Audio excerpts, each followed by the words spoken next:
Dipnetting with Dad by Willie Sellers, illustrated by Kevin Easthope.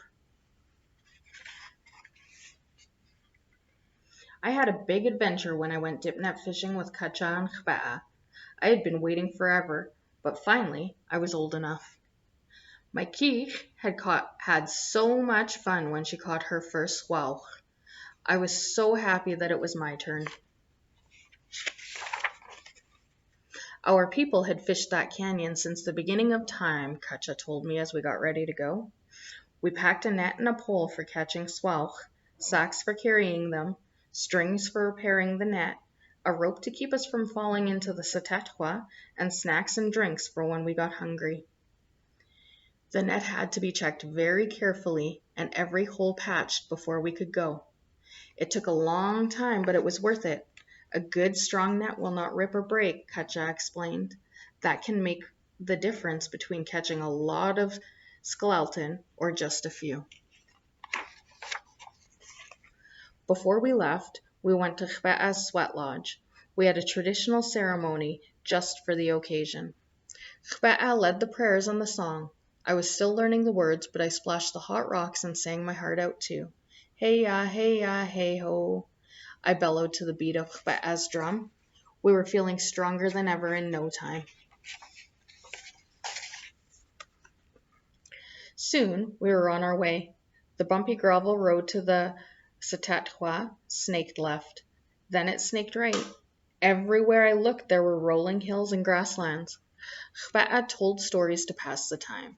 The Saskatchewan is no place to play around, he warned. It is fast and strong and doesn't forgive.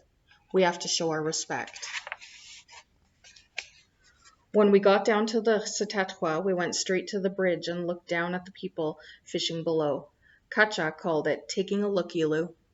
We saw lots of swalch in the back eddy by the bridge, and we could hear the Saskatchewan splashing and crashing below. Butterflies fluttered in my stomach as we unloaded the truck, but I didn't say a word. I stayed close to Katja as we hiked down the crooked goat trail that led to the Saskatchewan. Our family has used this trail for generations, my Katja told me. When we got to the bottom, Katja tied me to a hook that was bolted to the rock, so that if I slipped, I wouldn't fall into the water. He tied up my rope with a double knot, and that made us both feel safe. Chbea made an offering of tobacco to the Creator, and then we were ready to start. Katja went first, lowering his net into the ice-cold Saskatchewan. Then slap, slap, he started scooping out swalch and dropping them into the pit. The sockeye were so strong they flipped and flopped, but they couldn't get out over the rocks that lined the sturdy pit wall. They were so slimy. Let's start sacking up these swalch, Chbea bellowed over the roaring Saskatchewan.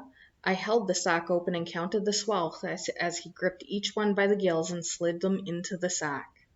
It was very tricky because the swalch were so slimy. He stopped at Upext. The trick is to keep the sack light by not putting in too many fish, Chbea said. That way we can make more trips and not get tired. I'm not as young as I used to be. He made a funny face and we both laughed. Then Katja said, Son, are you ready? My heart beat fast as Katja showed me how to stand on the rock. He told me how to hold the net and where to dip. Watch closely, he said, and you will see them coming up the Saskatchewan. They swim close to the rocks to get out of the current. I dipped once, twice, 3 times. I dipped and dipped, but I couldn't see any swalch. As I started to think, there were none left. Suddenly, bump! Something hit my net. I could barely hold on. I pulled up with every ounce of strength I had. My first skeleton! Dad helped me get the swalch into the pit. Slap, slap, slap. I was grinning from ear to ear, but I didn't stop. I dipped my net right back into the water. Bump, bump, bump. Katja and Chbea hooted and hollered as more swalch filled my net. I was catching swelch faster than they could fill the sacks. After a while, Kacha raised his hand. Whoa, that's enough. Don't forget we have to carry these swelch back to the truck. Chbaa agreed. I'm tired. You are working me too hard, grandson. He pulled out the bannock juice and we had a good rest. We were all very hungry and thirsty.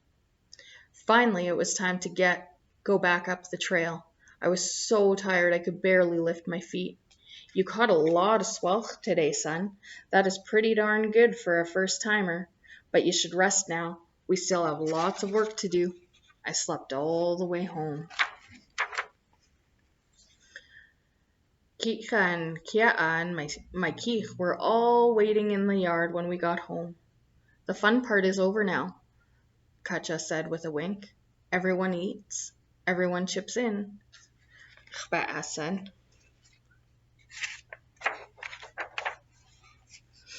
Kiaa was in charge. We all took our positions. The first station was for gutting, the second for washing, and the third for getting the swelch ready for freezing and drying. My job was washing the swelch. Dried swelch was my favorite, and Kiaa's was the best in the territory. She cut so fast and she was extra careful. People came from all over to ask Kiaa how she dried her swelch, but she just laughed and told them to let her get back to work. Even the neighborhood kids came to ask if the swelch were ready. Kiaa chased them away with a broom. My Keith and I laughed and laughed. Nobody bothered Kiaa when she was cutting her swelch. When most of the cutting was done, Kiaa told me I could prepare the swelch I had caught. We started with the biggest one. She showed me where to slice, where to chop, and how to hold on to the slippery skeleton. Let me tell you, that fish was slippery.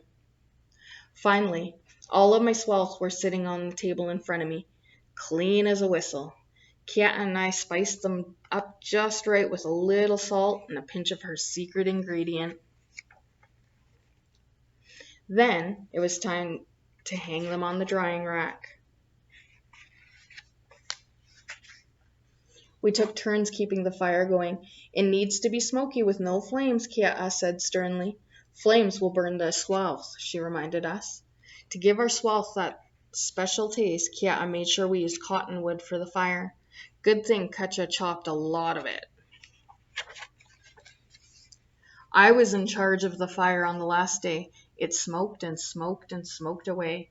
Soon I was sound asleep, dreaming about how good my skeleton was going to taste. All of a sudden, my Keith shook me awake. Don't let Kiaa catch you napping, she whispered in my ear. I shot up like a lightning bolt.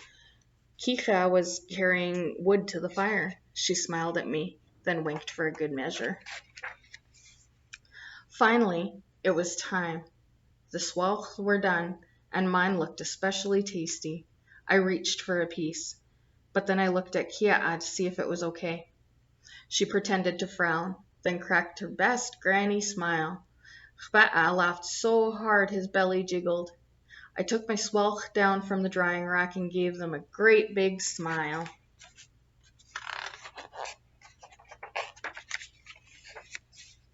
Then we all sat down together to eat our freshly dried sockeye skeleton.